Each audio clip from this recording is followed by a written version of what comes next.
Assalamualaikum warahmatullahi wabarakatuh, sahabat-sahabat semuanya. Selamat datang kembali di channel Jejak Cerita. Sebelum kita mulai, semoga kalian yang menonton diberikan kesehatan yang berlimpah, rezeki yang berkah, hati yang selalu tenang, serta kehidupan yang dipenuhi dengan kebahagiaan dan kasih sayang dari orang-orang tercinta. Amin. Sebelum kita mulai, jangan lupa untuk like, komen, dan subscribe, agar kalian selalu mendapatkan kisah-kisah menarik yang akan datang. Ombak bergulung tinggi di pantai selatan. Angin berembus kencang, membawa aroma laut yang khas. Langit berwarna kelam, seperti menyimpan rahasia besar yang tak boleh diungkap sembarangan. Malam itu, seorang pria berdiri tegak di tepi karang. Pandangannya tajam menatap laut lepas. Dia adalah Prabowo Subianto, Presiden Republik Indonesia. Malam ini bukan sekadar malam biasa. Ini adalah malam di mana sejarah akan tercipta. Di kejauhan, suara gamelan samar-samar terdengar. Ombak yang tadi menderu keras perlahan melembut. Seolah laut itu sendiri tengah menanti seseorang. Tiba-tiba, dari tengah lautan, muncul sosok wanita dengan kebaya hijau. Auranya begitu kuat, penuh wibawa dan misteri. Dialah Nyi Roro Kidul, penguasa Laut Selatan. Dia melangkah mendekat, tetapi kakinya tak menyentuh tanah. Seakan-akan dia berjalan di atas air. Saat sudah cukup dekat, dia berhenti dan menatap Prabowo dengan sorot mata tajam. "Prabowo Subianto, kau akhirnya datang." Suara Nyi Roro Kidul terdengar dalam, namun lembut. Prabowo tetap berdiri tegap. Dia tak menunjukkan rasa takut sedikitpun. Dia paham betul bahwa pertemuan ini adalah sesuatu yang besar. "Saya datang karena saya tahu ada sesuatu yang ingin Anda sampaikan," jawab Prabowo, suaranya tegas. Nyi Roro Kidul tersenyum tipis. Angin laut berembus lebih kencang. "Dulu, leluhurmu pernah membuat perjanjian denganku. Perjanjian itu masih berlaku hingga kini. Dan kini, kau yang harus menepati bagianmu." Prabowo mengangkat alisnya sedikit. Dia tahu bahwa sejarah keluarganya memang memiliki keterikatan dengan tanah Jawa, dengan Laut Selatan, dan dengan banyak rahasia yang belum terungkap. "Apa janji itu?" tanyanya, tanpa ragu. Nyi Roro Kidul menatapnya dalam-dalam. "Aku akan melindungi negeri ini dari kehancuran. Akan kujaga batas-batasnya. Akan kuhalangi mereka yang ingin merusaknya. Tapi sebagai gantinya, kau harus menepati janjimu kepada Nusantara." Prabowo menarik napas dalam. Dia tahu, ini bukan sekadar janji antara manusia biasa. Ini adalah janji yang berkaitan dengan bangsa dan tanah air. "Saya sudah berjanji sejak lama. Saya akan menjaga negeri ini. Tidak ada yang bisa menghancurkannya selama saya masih berdiri." Nyi Roro Kidul mengangguk pelan. "Baik. Tapi ingat, Prabowo, aku hanya bisa melindungi negeri ini jika pemimpinnya juga kuat. Jangan pernah lengah. Jangan pernah ragu. Karena jika kau goyah, maka janji ini akan berakhir." Prabowo menatap laut, lalu kembali menatap Nyi Roro Kidul. "Saya tidak akan goyah. Saya akan menjalankan janji saya, sama seperti Anda menjalankan janji Anda." Angin tiba-tiba berembus sangat kencang. Ombak menggulung tinggi, lalu tiba-tiba tenang kembali. Nyi Roro Kidul tersenyum tipis sebelum perlahan-lahan menghilang bersama angin malam. Prabowo tetap berdiri tegak di sana, menatap laut yang kembali sunyi. Kini, dia tahu bahwa ada kekuatan besar yang menjaga negeri ini. Tetapi tanggung jawab tetap ada di tangannya. Dan sejak malam itu, janji antara Prabowo Subianto dan Nyi Roro Kidul telah terpatri. Langit mulai terang saat Prabowo beranjak meninggalkan tebing di pantai selatan. Ombak sudah kembali tenang, seolah tak pernah ada pertemuan antara dirinya dan sang penguasa laut. Namun, di dalam hatinya, Prabowo tahu bahwa pertemuan itu nyata. Kata-kata Nyi Roro Kidul masih terngiang di benaknya. "Aku hanya bisa melindungi negeri ini jika pemimpinnya juga kuat. Jangan pernah lengah. Jangan pernah ragu. Karena jika kau goyah, maka janji ini akan berakhir."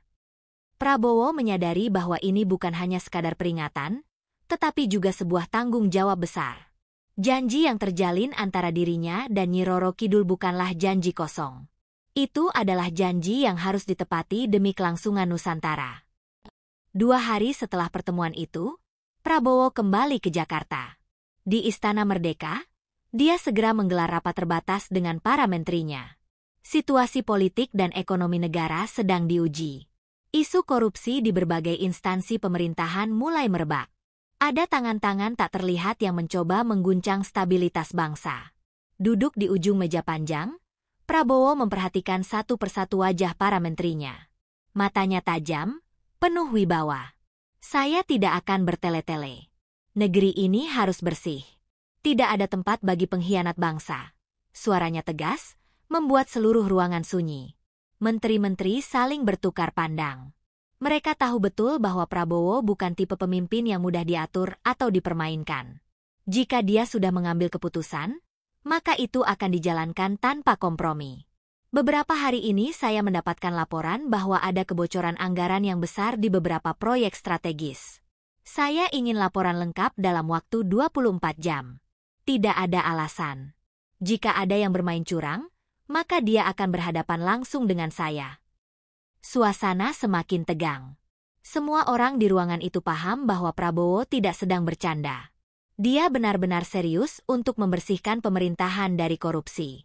Sementara itu, di luar istana, badai politik mulai bergerak. Beberapa kelompok yang merasa terancam oleh kebijakan tegas Prabowo mulai menyusun rencana. Mereka tahu bahwa satu-satunya cara untuk menghentikan Prabowo adalah dengan menjatuhkannya. Namun, mereka lupa satu hal. Prabowo bukan hanya seorang pemimpin biasa. Dia sudah mendapat peringatan dari kekuatan yang jauh lebih besar. Dia sudah berjanji kepada Nyi Roro Kidul. Dan selama dia menepati janjinya, negeri ini akan tetap berdiri kokoh. Malam itu, Prabowo duduk di ruang kerjanya. Di atas meja, ada setumpuk laporan yang baru saja diterimanya. Angka-angka dalam laporan itu membuat alisnya berkerut. Korupsi ini sudah terlalu parah, gumamnya. Tiba-tiba, lampu di ruangannya berkedip-kedip. Angin dingin berembus, meski semua jendela tertutup rapat. Prabowo tidak terkejut. Dia tahu siapa yang akan datang. Dari sudut ruangan, samar-samar muncul sosok dengan kebaya hijau. Wajahnya cantik, tetapi tatapannya penuh ketegasan. Prabowo, ingat janjimu. Suara Nyi Roro Kidul terdengar pelan, tetapi penuh makna. Prabowo menatapnya. Saya tidak lupa, jawabnya. Nyi Roro Kidul mendekat, lalu berbisik, musuhmu tidak hanya mereka yang kau lihat. Ada yang bersembunyi dalam bayangan, menunggu saat yang tepat untuk menyerang. Prabowo mengangguk. Dia sudah menduganya. Tapi selama saya masih berdiri, mereka tidak akan berhasil, ucapnya mantap. Nyi Roro Kidul tersenyum tipis, lalu perlahan menghilang. Malam itu, Prabowo kembali fokus pada tugasnya. Dia tahu bahwa ini bukan hanya pertarungan politik biasa. Ini adalah pertarungan untuk mempertahankan negeri ini. Dan dia akan memastikan bahwa janji yang telah terpatri tidak akan pernah dilanggar. Malam semakin larut, tetapi Prabowo belum beranjak dari ruang kerjanya. Laporan demi laporan ia pelajari dengan seksama. Angka-angka dalam dokumen itu tidak masuk akal. Terlalu banyak kebocoran, terlalu banyak proyek yang sengaja di-markup untuk menguntungkan segelintir orang. Di tangannya, ada daftar nama pejabat yang terlibat.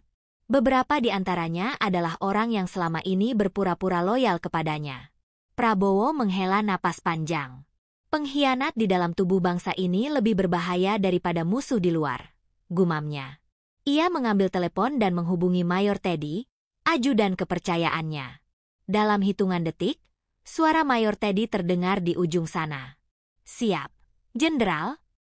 Besok pagi, kumpulkan semua data yang kau punya tentang nama-nama ini.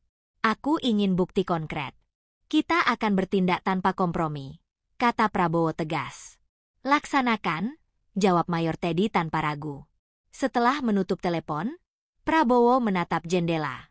Di luar, Jakarta masih ramai, tetapi ada sesuatu yang berbeda malam ini.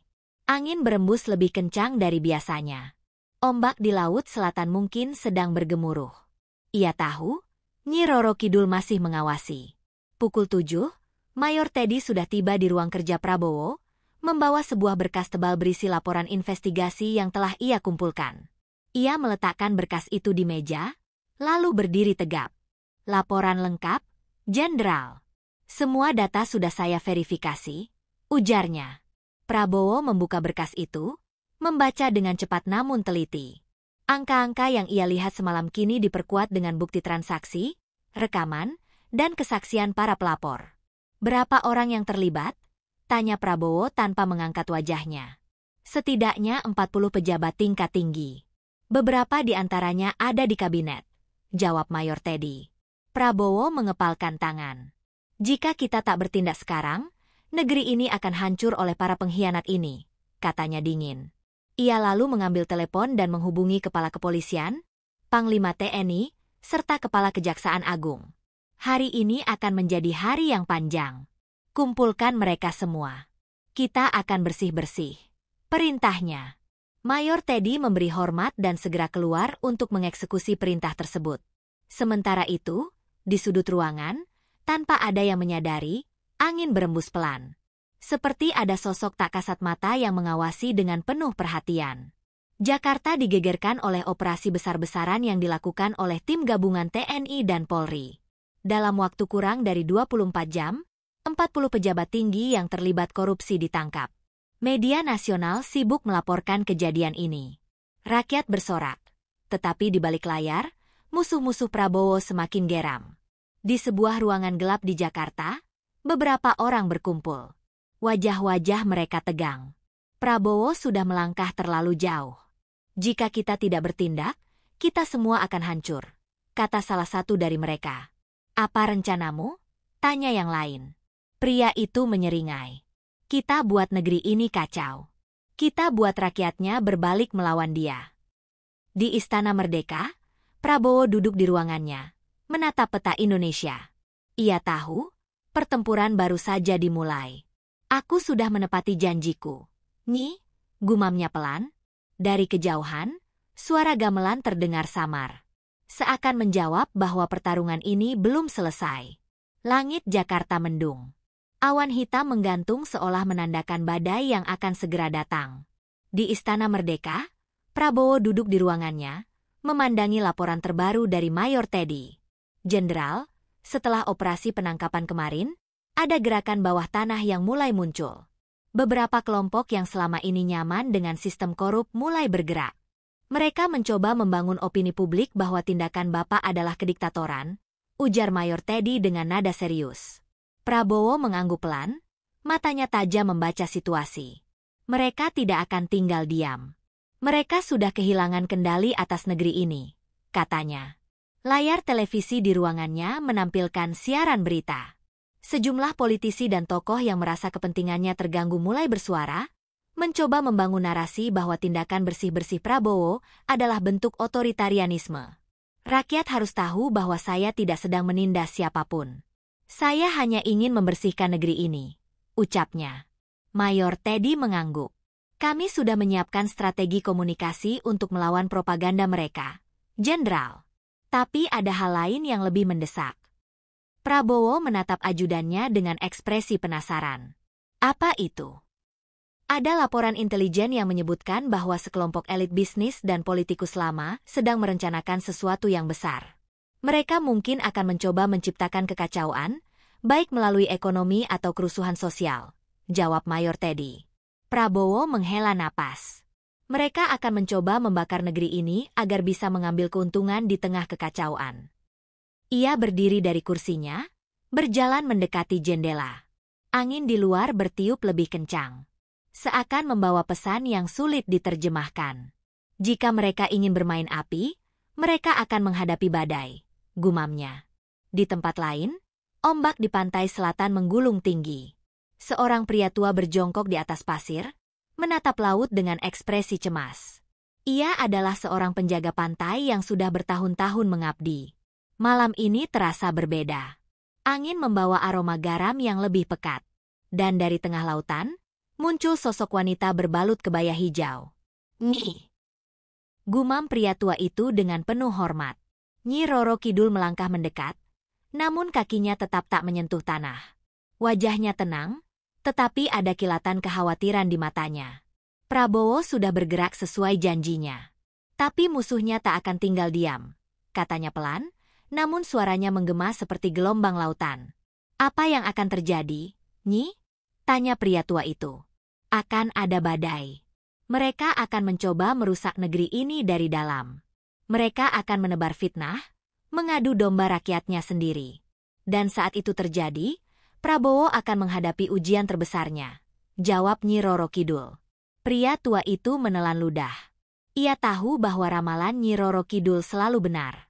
Tapi dia tidak sendiri, lanjutnya. "Selama dia setia pada janjinya, aku akan memastikan negeri ini tetap berdiri." Ia lalu memandang laut, kemudian menghilang dalam embusan angin malam. Pagi itu, Jakarta dikejutkan oleh demo besar-besaran. Ribuan orang turun ke jalan, membawa spanduk dan meneriakkan tuntutan yang sama, "Turunkan Prabowo." Media sosial dipenuhi oleh tagar dan berita yang menyudutkan pemerintahan. Di balik layar, sekelompok orang tersenyum puas. Mereka berhasil menggerakkan massa. Mereka berpikir bahwa ini adalah awal dari kejatuhan Prabowo. Tapi mereka salah. Di dalam istana, Prabowo berdiri di ruang kendali krisis. Mayor Teddy berdiri di sampingnya, melaporkan perkembangan situasi. Sebagian besar pendemo adalah mahasiswa dan kelompok yang terprovokasi. Tapi ada indikasi kuat bahwa mereka dibiayai oleh pihak tertentu, lapor Mayor Teddy. Prabowo mengangguk. "Kita tidak akan membalas dengan kekerasan. Tapi kita juga tidak akan membiarkan mereka menghancurkan negeri ini." Ia lalu mengambil telepon, menghubungi tim komunikasinya. "Sampaikan pesan saya. Biarkan rakyat tahu siapa yang sebenarnya sedang bermain di balik layar." Dan dalam hitungan jam, sebuah video pidato Prabowo disiarkan ke seluruh negeri. Dengan suara tegas, ia berkata, "Saya tidak akan mundur. Saya tidak bekerja untuk kepentingan segelintir orang, tetapi untuk seluruh rakyat Indonesia. Jika ada yang merasa terganggu oleh upaya saya membersihkan negeri ini, maka itu berarti mereka adalah bagian dari masalah. Negeri ini terlalu berharga untuk dijual demi kepentingan pribadi. Saya tidak akan membiarkan itu terjadi." Pesan itu mengguncang. Banyak rakyat yang awalnya termakan propaganda mulai membuka mata. Mereka sadar bahwa ada kekuatan besar yang ingin menggulingkan Prabowo demi kepentingan mereka sendiri. Di balik layar, para perencana kekacauan mulai panik. Mereka tahu bahwa Prabowo bukan lawan yang mudah dijatuhkan. Dan di pantai selatan, angin kembali bertiup tenang. Nyi Roro Kidul tersenyum. Prabowo telah menepati janjinya. Tapi pertarungan belum selesai. Jakarta masih bergejolak. Demonstrasi terus berlangsung, tetapi Prabowo tetap tenang. Ia tahu, ini bukan hanya aksi spontan rakyat. Ada kekuatan besar yang menggerakkan semua ini dari balik layar. Di ruang krisis Istana Merdeka, Mayor Teddy memberikan laporan terbaru. "Jenderal, kami sudah melacak aliran dana ke kelompok-kelompok demonstran. Ada transaksi mencurigakan dari rekening di luar negeri. Sepertinya ada keterlibatan asing dalam upaya mengguncang pemerintahan ini," ujar Mayor Teddy. Prabowo menyipitkan mata. "Mereka ingin melemahkan kita dari dalam. Jika negeri ini kacau, mereka bisa menjarah sumber daya kita." Ia menatap peta Indonesia yang terpampang di dinding ruangannya. Setiap pulau, setiap sudut negeri ini, adalah warisan para leluhur yang harus dijaga. "Kita tidak akan membiarkan itu terjadi," kata Prabowo tegas. Mayor Teddy mengangguk. "Apa perintah jenderal?" "Segera kumpulkan para jenderal dan kepala intelijen. Kita akan bergerak lebih cepat dari mereka," perintah Prabowo. Di sebuah lokasi rahasia, Prabowo bertemu dengan Panglima TNI, Kapolri, dan Kepala BIN. "Saya ingin kepastian. Siapa dalang di balik semua ini?" tanya Prabowo. Kepala BIN membuka dokumen rahasia dan meletakkannya di meja. "Kami menemukan bukti bahwa ada konglomerat besar yang bekerja sama dengan pihak asing untuk melemahkan pemerintahan Bapak. Mereka ingin membuat negeri ini tidak stabil, agar mereka bisa mengambil keuntungan." Prabowo membaca dokumen itu dengan seksama. Nama-nama yang tertera di dalamnya bukan orang sembarangan. Mereka adalah orang-orang yang selama ini menguasai ekonomi dan politik di balik layar. "Mereka pikir bisa membeli negeri ini dengan uang," gumamnya. Ia menatap para jenderal di sekelilingnya. "Kita akan melawan mereka. Tapi bukan dengan cara kotor seperti mereka. Kita akan gunakan hukum dan keadilan. Panglima TNI menatapnya dengan kagum. Bapak masih percaya hukum, padahal mereka tidak bermain dengan aturan. Prabowo tersenyum tipis. Jika kita mengikuti cara mereka, kita tidak ada bedanya dengan mereka. Negeri ini harus tetap tegak di atas kebenaran. Semua yang hadir di ruangan itu mengangguk. Mereka tahu, pertempuran ini bukan sekadar politik. Ini adalah pertempuran untuk menyelamatkan bangsa. Di tengah gelombang yang bergulung, Nyi Roro Kidul berdiri di atas laut, menatap ke arah Jakarta. Pertempuran belum berakhir. Prabowo. Tapi kau sudah di jalur yang benar. Bisiknya. Angin laut membawa pesan itu menuju Jakarta. Di istana, Prabowo merasakan hembusan angin yang aneh. Ia tahu, ini adalah pertanda bahwa Nyi Roro Kidul masih mengawasinya. Aku tidak akan mengecewakanmu, Nyi, gumamnya. Lalu, ia bersiap menghadapi babak baru dalam perjuangannya. Pukul 2.30 dini hari, ruang rapat istana masih dipenuhi oleh para petinggi negara. Prabowo duduk di tengah, mendengarkan laporan dari Kepala BIN. Bapak Presiden, kami telah menemukan bukti kuat. Ada 3 tokoh konglomerat yang menjadi dalang di balik kekacauan ini. Mereka menggunakan jalur media, LSM, dan organisasi mahasiswa untuk menciptakan citra buruk terhadap pemerintahan Bapak, ujar Kepala BIN, sembari meletakkan 3 berkas di atas meja. Prabowo membuka berkas itu satu persatu. Ia mengenali nama-nama itu. Mereka adalah orang-orang yang selama ini bermain di belakang layar, mengendalikan ekonomi dan politik negeri ini dengan uang mereka.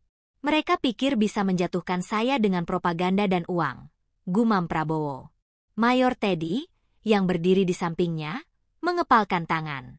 Jenderal, izinkan saya dan tim melakukan operasi diam-diam. Kita bisa mengamankan mereka tanpa perlu banyak kegaduhan. Prabowo menggeleng. Tidak, Teddy. Kita akan gunakan hukum. Kita harus tunjukkan bahwa negeri ini bukan milik segelintir orang yang bisa membeli segalanya. Panglima TNI menambahkan, tapi kita harus bergerak cepat, Pak. Mereka tidak akan tinggal diam. Prabowo menatap semua yang hadir. Saya akan mengumumkan langkah besar besok pagi. Kita serahkan semuanya pada hukum. Jika mereka melawan, kita sudah tahu siapa musuh sebenarnya. Semua yang hadir mengangguk. Mereka tahu, hari esok akan menjadi hari bersejarah bagi Indonesia. Di hadapan jutaan rakyat Indonesia yang menonton siaran langsung, Prabowo berdiri tegak di podium. Dengan suara tegas, ia berbicara. Saudara-saudaraku, sudah terlalu lama negeri ini dikuasai oleh segelintir orang yang merasa memiliki segalanya. Mereka mencoba mengendalikan pemerintah, mencoba membeli keadilan, dan bahkan ingin menggulingkan pemerintahan yang sah hanya demi kepentingan mereka sendiri. Hari ini, saya ingin mengumumkan bahwa kita tidak akan membiarkan itu terjadi lagi. Saya telah memerintahkan penyelidikan penuh terhadap para perusak negeri ini. Tidak ada yang kebal hukum, tidak ada yang bisa bersembunyi di balik uang dan kekuasaan. Sejenak, Prabowo berhenti. Ia menatap kamera dengan tajam. Rakyat harus tahu siapa yang sebenarnya berkhianat terhadap negeri ini. Hari ini, kita mulai membersihkan Indonesia. Pidato itu mengguncang seluruh negeri. Dalam hitungan jam, nama-nama besar mulai berjatuhan. Media-media yang sebelumnya menyerang Prabowo mulai kehilangan kendali narasi. Rakyat yang sebelumnya terpecah, kini mulai melihat kebenaran. Namun di sisi lain, musuh-musuh Prabowo tidak tinggal diam. Mereka menyusun langkah berikutnya. Di atas karang tinggi yang menghadap lautan, seorang pria berjubah hitam berdiri menghadap ombak. Dari dalam kabut, sosok Nyi Roro Kidul muncul perlahan. "Apa kau datang untuk memperingatkanku, Nyi?" tanya pria itu. Nyi Roro Kidul menatapnya dengan tajam. Prabowo sudah di jalur yang benar. Tapi lawan-lawannya akan semakin kejam. Kau tahu itu. Pria itu menghela napas. Aku akan melindungi negeri ini dengan caraku sendiri. Nyi Roro Kidul tersenyum tipis. Pastikan kau tidak melampaui batas. Karena aku hanya akan berpihak pada yang benar. Lalu, ia menghilang bersama angin laut. Prabowo telah memulai pertempurannya, dan pertempuran itu belum selesai. Setelah pidatonya yang mengguncang negeri, Prabowo kembali ke ruangannya di istana. Mayor Teddy dan beberapa pejabat tinggi sudah menunggunya. Jenderal, dampak pidato Bapak luar biasa. Rakyat mulai sadar siapa yang bermain di balik layar. Tapi musuh kita tidak akan tinggal diam, ujar Mayor Teddy dengan wajah serius. Prabowo mengangguk. Saya sudah menduganya. Mereka akan mencoba segala cara untuk melawan. Kepala BIN menyerahkan laporan terbaru. Kami mendapatkan informasi bahwa kelompok-kelompok ini mulai menggalang kekuatan. Mereka berusaha membentuk opini bahwa pemerintahan Bapak sedang menuju kediktatoran. Prabowo tersenyum tipis. Mereka pikir saya akan gentar? Justru inilah saatnya kita melangkah lebih jauh. Ia berdiri dan menatap seluruh pejabat di ruangan itu. Dengar baik-baik. Kita akan menggelar operasi bersih-bersih besar-besaran. Tidak ada kompromi. Siapapun yang terbukti mengkhianati negeri ini akan menghadapi hukum. Semua yang hadir mengangguk. Mereka tahu, perang melawan mafia politik dan ekonomi baru saja dimulai.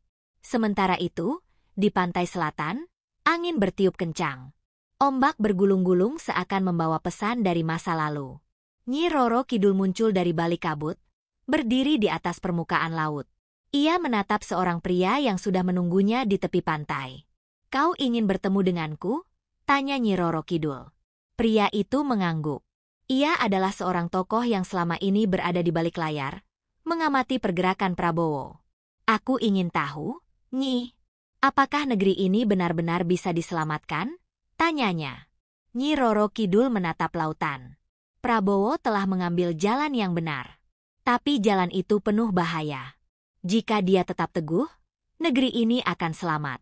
Jika tidak, semuanya akan hancur. Pria itu mengepalkan tangan. Aku akan berdiri di sisinya. Aku akan membantu dengan caraku sendiri. Nyi Roro Kidul tersenyum samar.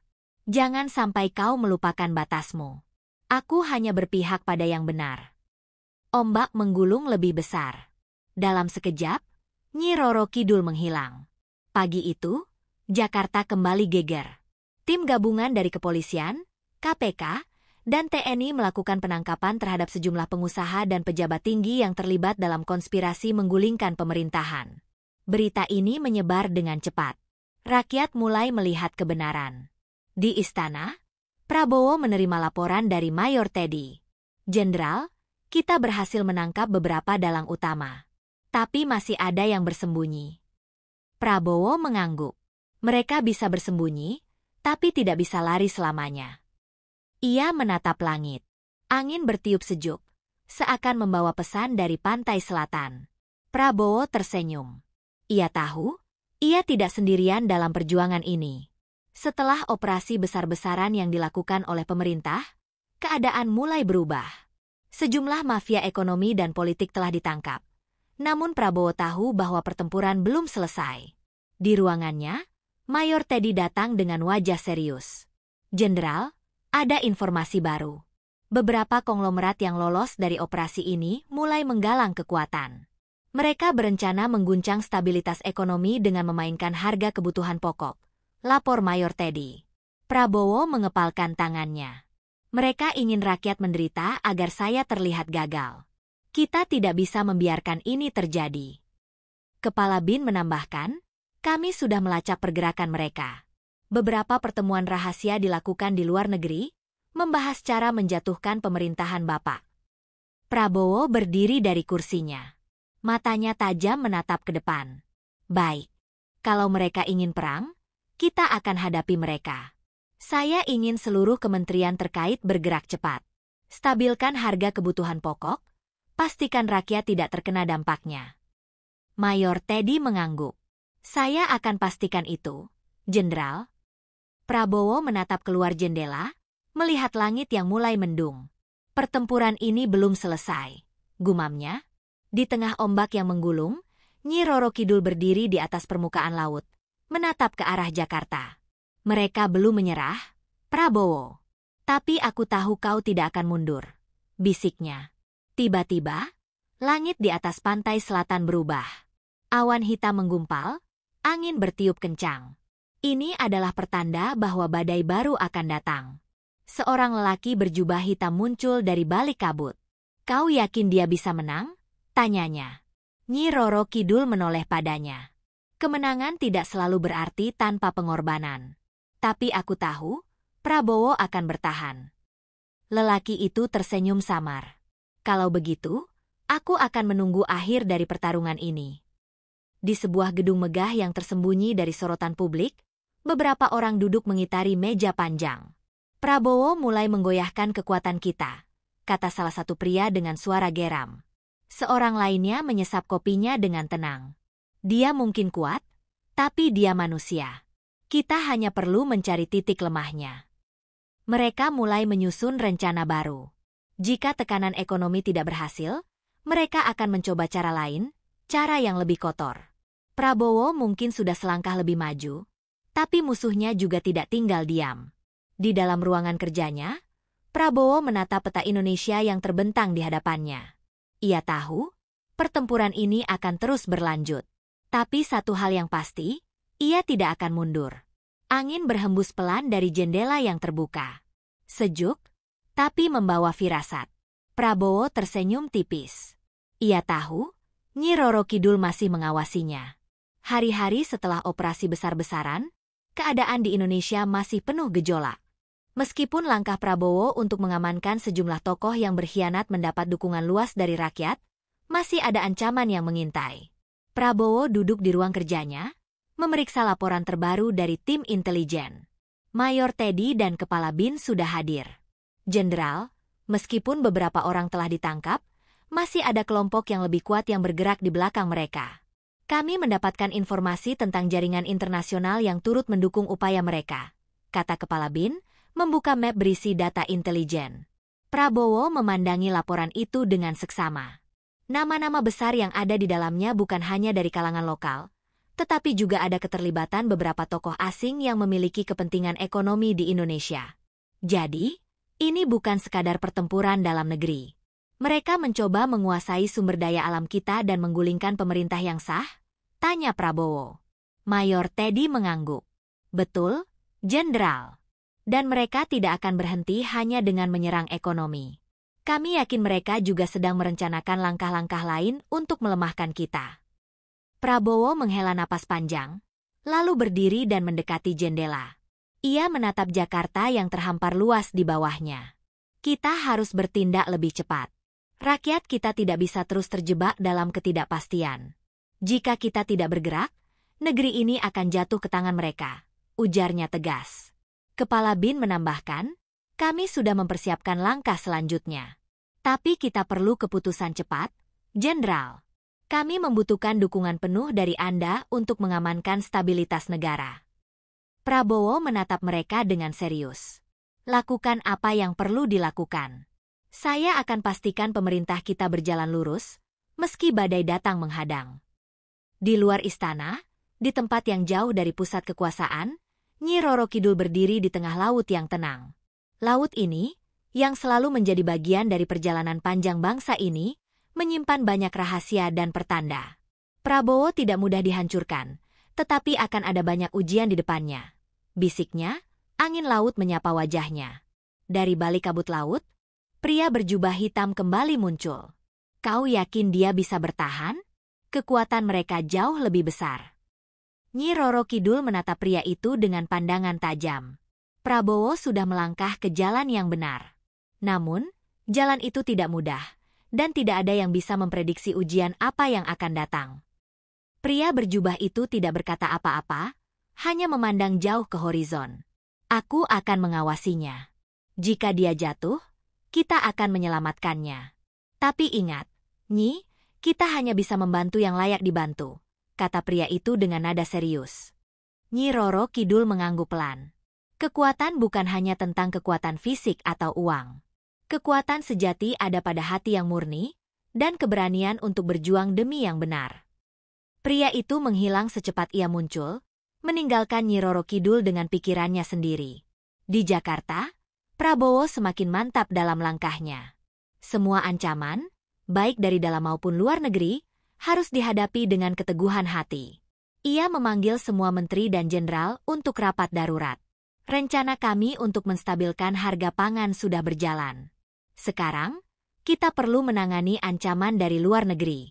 Mereka akan berusaha menggoyahkan ekonomi kita lebih jauh lagi, kata Prabowo kepada para pemimpin negara. Panglima TNI menambahkan, kami sedang memperketat pengawasan di daerah-daerah strategis. Jika perlu, kita akan menggunakan langkah-langkah yang lebih tegas. Prabowo mengangguk. Kita tidak akan mundur. Kita akan menunjukkan bahwa Indonesia tidak bisa dijajah, baik secara langsung maupun melalui tangan-tangan tersembunyi. Rapat tersebut berjalan penuh ketegasan. Semua pihak bersiap menghadapi ancaman yang lebih besar, tidak hanya dari dalam negeri, tetapi juga dari kekuatan internasional yang berusaha menggoyahkan stabilitas negara. Namun, meskipun ancaman semakin nyata, Prabowo tahu satu hal. Perjuangannya bukan hanya untuk dirinya atau pemerintahannya, tetapi untuk masa depan bangsa ini. Pada malam yang sunyi, angin laut berbisik kembali kepada Nyi Roro Kidul. Prabowo telah memilih jalannya, dan ini adalah jalan yang penuh dengan tantangan. Tetapi dia tidak sendirian. Aku akan selalu mengawasinya, dan bila waktunya tiba, aku akan memberikan kekuatan padanya.